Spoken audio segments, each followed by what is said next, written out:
¿Qué es la memoria RAM y por qué es tan importante?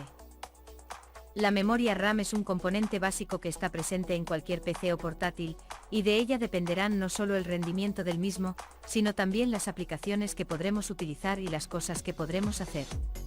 Está profundamente vinculada al procesador, otro componente que es uno de los pilares centrales de cualquier PC, y puede afectar de forma considerable a su rendimiento.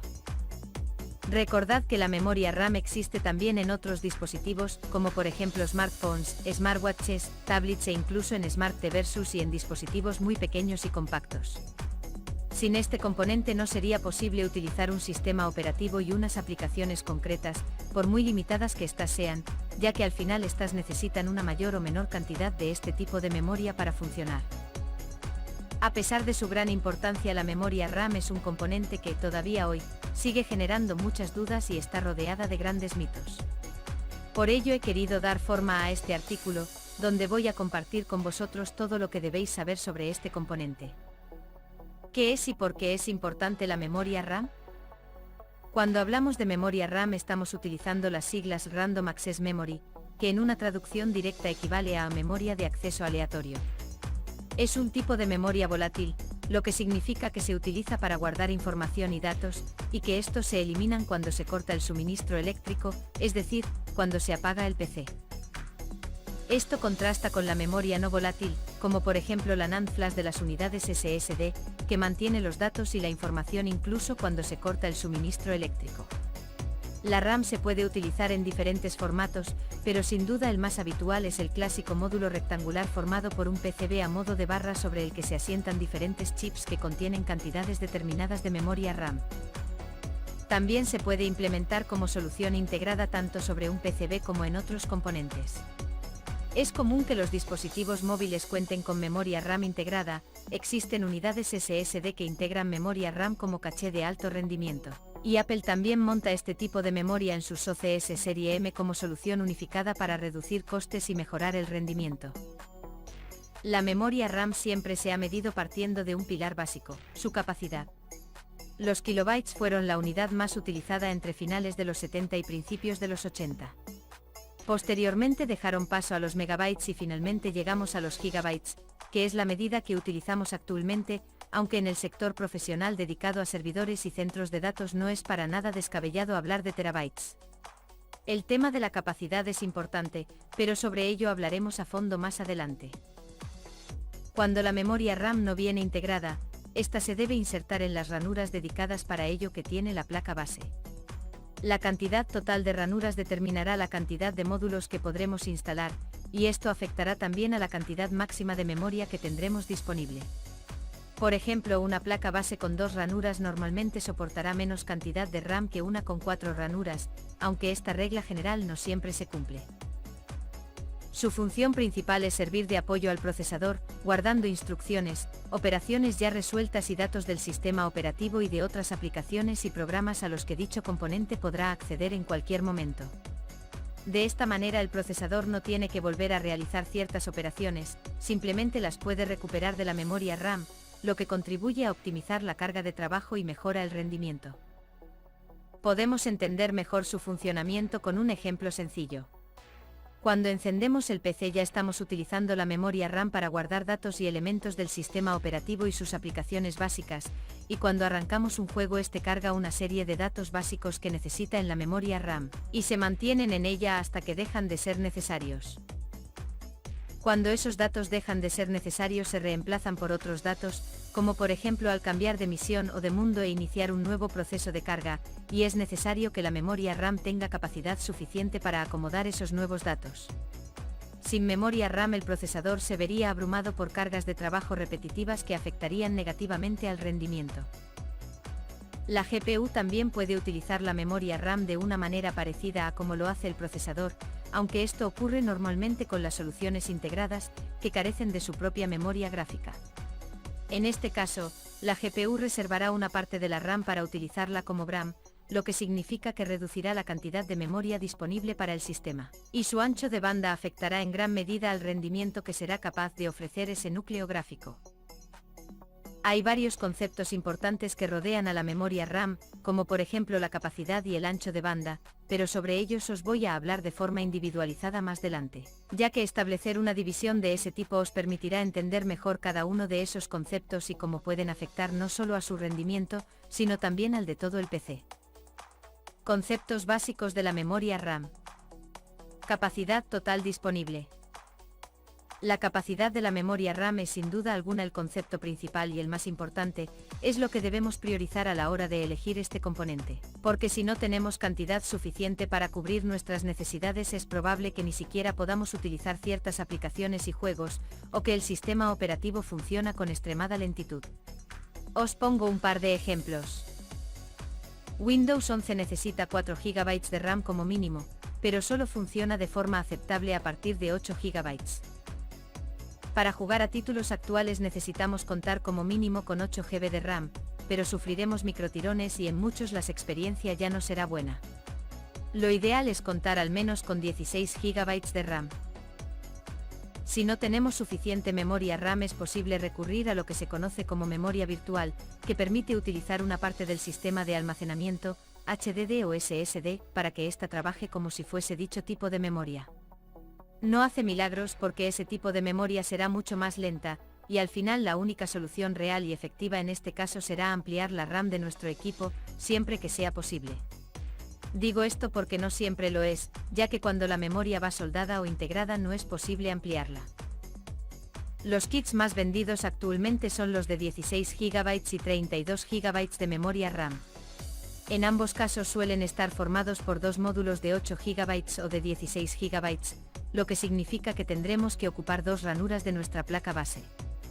También hay kits con 4 módulos y soluciones con una mayor densidad por módulo, pero estos suelen tener precios más altos. ¿Cuánta memoria RAM necesito? Actualmente el mínimo recomendado para tareas básicas son 4 GB de memoria RAM, siempre que utilicemos un sistema operativo con un requisito de 2 GB de RAM, como Windows 10, por ejemplo. Para escenarios de uso más complejos necesitaremos más memoria, aunque la cantidad total dependerá del uso que vayamos a hacer del PC. Como es un tema que se puede volver muy complejo si lo analizamos caso por caso, voy a compartir con vosotros un guión general que os servirá como referencia, y que parte de los niveles de RAM recomendada para los escenarios de uso más frecuentes de un PC. Ofimática básica, navegación por Internet y contenidos multimedia sencillos, tendremos suficiente con 4 GB de RAM. Trabajo con documentos complejos, navegación web con varias pestañas, contenidos multimedia y multitarea moderada, debemos contar al menos con 8 GB de RAM. Trabajo con cualquier tipo de documentos, navegación web con decenas de pestañas, juegos, contenidos multimedia y multitarea intensiva, es necesario contar con 16 GB de RAM. Trabajo con aplicaciones intensivas y soluciones profesionales, como edición y creación de contenidos, normalmente es recomendable contar con 32 GB de RAM. En este caso podemos encontrarnos con escenarios en los que puede ser necesario contar con hasta 64 GB. Tipos de memoria RAM, velocidad, latencia y canales. Si miramos en retrospectiva y partimos del lanzamiento de la memoria DDR hasta nuestros días, podemos decir que existen, en total, 5 grandes estándares, aunque los 3 primeros están obsoletos, y a día de hoy dominan la memoria DDR4 y DDR5, siendo esta última la más avanzada y la más rápida del mercado. Memoria DDR es la versión más antigua y se utiliza en equipos que montan procesadores Pentium 4 y Athlon en sus generaciones más antiguas. Rondan los 400 MHz de frecuencia máxima. Memoria DDR2. Fueron muy populares porque se utilizaron en equipos con sockets LGA 775 y AM2. Se vendían con frecuencias de hasta 1066 MHz y hoy en día solo es posible encontrarlas en el mercado de segunda mano. Memoria DDR3. Fue el estándar de generaciones de procesadores muy populares, como los Core Gen 4 y anteriores, y también de las CPUs de AMD basadas en socket AM3. Su velocidad máxima alcanzó los 2400 MHz, y todavía se comercializa. Memoria DDR4. Este estándar es uno de los más utilizados a día de hoy. Los procesadores Intel Core Gen 5 y superiores, hasta llegar a los Core Gen 14, soportan este tipo de memoria, y los procesadores Ryzen 1000 y superiores, hasta los Ryzen 5000, también son compatibles con este estándar. Superó los 4000 MHz de frecuencia. Memoria DDR5, es el estándar actual. Introdujo cambios importantes frente a la DDR4 que van más allá de la frecuencia, como la integración del PMIC, sistema de gestión de la alimentación, de forma individualizada en cada módulo. Ha superado los 8000 MHz de frecuencia. Cada uno de esos estándares tiene sus propios límites a nivel de velocidad, latencia y canales, que a su vez son tres aspectos que, junto con la capacidad, afectan de forma directa al rendimiento de la memoria RAM. La capacidad es la clave principal porque, como os dije anteriormente, si no llegamos al mínimo que requiere cada aplicación sistema operativo, estos directamente no funcionarán, por muy rápida que sea la memoria. Os pongo un ejemplo muy sencillo: si un juego pide 16 GB de RAM y contamos con 4 GB de RAM a 4000 MHz con latencias TL, no podremos moverlo. Pero si contamos con 16 GB de RAM a 2666 MHz no tendremos problemas a pesar de que esta es más lenta. Las latencias tampoco marcarían una diferencia en este caso, y la capacidad sería el factor limitante. Entonces, ¿cómo afecta la velocidad al rendimiento de la memoria RAM? Puede marcar una diferencia importante cuando ya hemos llegado al nivel óptimo requerido en lo que a capacidad se refiere, ya que determina la rapidez con la que es capaz de trabajar. Esta se mide en MHz o en Mbps, y cuando se asocia al bus de memoria del sistema nos permite calcular el ancho de banda máximo que puede alcanzar. El ancho de banda de la memoria RAM nos dice la velocidad a la que se pueden comunicar la CPU y la GPU con aquella. Cuando mayor sea, más rápidas serán las operaciones de acceso en general, tanto de lectura como de escritura. En un PC de consumo general lo normal es tener dos posibles configuraciones del bus de memoria, 64 bits y 128 bits, ambas conocidas como Single Channel y Dual Channel. Si utilizamos un único módulo de memoria tendremos un bus de 64 bits, y si utilizamos dos módulos podremos crear un bus de 128 bits, siempre que los instalemos en las ranuras adecuadas, A1 y B1, o A2 y B2. Un bus de 128 bits nos permitirá doblar el ancho de banda de la memoria RAM, y esto mejorará el rendimiento de la CPU en ciertos escenarios. También puede afectar enormemente al rendimiento de una GPU integrada, ya que ésta normalmente tiene una mayor dependencia del ancho de banda de dicho componente. Como he dicho, las plataformas de consumo general soportan configuraciones de doble canal, pero en los sistemas SET y en plataformas profesionales podemos encontrarnos con configuraciones de 4, 6, 8 e incluso de 12 canales, lo que significa que el bus de memoria sube exponencialmente y que el ancho de banda es enorme. Para poder crear esas configuraciones es necesario ocupar las ranuras de memoria correspondientes. No hay una regla universal, pero en general no es necesario ir a por los módulos más rápidos y caros del mercado, porque cuando superamos un determinado umbral la mejora de rendimiento suele ser mínima o nula, y el coste se dispara. Por otro lado, hay que tener en cuenta también que el rendimiento de un kit de memoria RMA también se verá afectado por la latencia del mismo. Antes de entrar a ver qué velocidad es la ideal, vamos a analizar el tema de la latencia. La latencia es el retardo que se produce cuando se tienen que ejecutar distintas operaciones en la memoria RAM.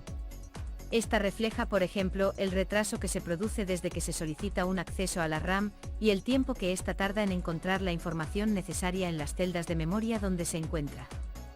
Cuanto mayor sea ese retraso, más impacto tendrá en el rendimiento. Por eso una memoria a mucha frecuencia puede acabar rindiendo, pero que otra a menos frecuencia si la primera tiene mucha más latencia. Con todo, no quiero que os preocupéis en exceso por este tema, porque al final su impacto no resulta significativo salvo en casos muy extremos. Para que lo entendáis mejor os pongo un ejemplo concreto de diferentes generaciones con la latencia en nanosegundos de diferentes tipos de memoria con velocidades dispares. DDR3 a 2000 MHz CL9, 9 nanosegundos. DDR3 a 1800 MHz CL8, 8,96 nanosegundos. DDR4 a 2133 MHz CL15, 14,06 nanosegundos. DDR4 a 3200 MHz CL22, 13,75 nanosegundos. DDR5 a 4800 MHz CL40, 16,67 nanosegundos. Ahora sí que estamos listos para entrar a ver qué configuración de velocidad y latencia sería la ideal. Este tema también se podría extender en exceso y acabaría siendo demasiado complicado, cosa que al final sería totalmente contraproducente. Así que, como hice anteriormente al hablar de la capacidad, os voy a dar una serie de recomendaciones genéricas a modo de guión que os será de gran ayuda y que podréis interpretar fácilmente. Para procesadores Ryzen 3000 y 5000, e Intel Core Gen 11 y anteriores, lo ideal son los kits de DDR4 que funcionen como mínimo a 3200 MHz con latencias CL16. No vale la pena superar los 3600 MHz, porque el coste no compensa. Para procesadores Ryzen 7000 lo ideal son los kits de memoria DDR5 a 6000 MHz con latencias CL30. No vale la pena ir más allá ni por coste ni por rendimiento. De hecho, si superamos esa velocidad, el UCLK reducirá su velocidad a la mitad. En el caso de los Core Gen 12 y superiores, el punto óptimo en relación precio-rendimiento también lo encontramos en la memoria DDR5 a 6000 MHz con latencias CL30, aunque estos procesadores soportan RAM a más de 8 GHz. No vale la pena el coste que esta representa, porque la mejora de rendimiento que conseguiremos será muy pequeña. No podemos olvidarnos de que los kits de memoria RAM que trabajan a velocidades superiores a los de su estándar correspondiente utilizan perfiles de overclock, y que estos se deben activar a través de la BIOS de la placa base o con una aplicación que lo permita, como AMD Rhythm Master, por ejemplo. A día de hoy se utilizan dos tipos de perfiles, los Intel XMP y los AMD Expo, y ambos suelen funcionar sin problemas en la mayoría de las placas base actuales. Si utilizas memoria DDR5, ten en cuenta que este estándar todavía tiene problemas cuando se ocupan más de 2 ranuras de memoria, y que lo ideal es montar solo 2 módulos de memoria. Si montas 4 es muy probable que la memoria no pueda funcionar a la velocidad máxima anunciada por el fabricante, con la consiguiente reducción de rendimiento que esto conlleva. De todo lo que hemos visto en este artículo podemos sacar en claro una serie de conclusiones importantes. Dichas conclusiones nos ayudarán a tener claro qué tipo de memoria RAM debemos elegir en función de nuestras necesidades y cómo debe ir configurada para garantizar una experiencia de uso totalmente óptima. Para ayudaros un poco más con el contenido de esta guía, os dejo a continuación un resumen sencillo y fácil de entender con todas esas claves, además de una serie de recomendaciones de kits de memoria que son un valor seguro por su buen valor precio-prestaciones. En PCs de consumo es recomendable comprar al menos 2 módulos de memoria RAM para activar el doble canal. Debemos priorizar la capacidad del kit de memoria RAM sobre la velocidad y las latencias. Estas tendrán prioridad una vez lleguemos al nivel óptimo de capacidad que necesitamos. Si utilizamos memoria DDR4, no vale la pena comprar memoria a más de 3200 MHz con latencias CL16. En caso de utilizar memoria DDR5, no es necesario invertir en kits a más de 6000 MHz con latencias CL30. Los estándares de memoria RAM son incompatibles entre sí. No puedes utilizar DDR4 en ranuras de DDR5 y a la inversa. Saludos.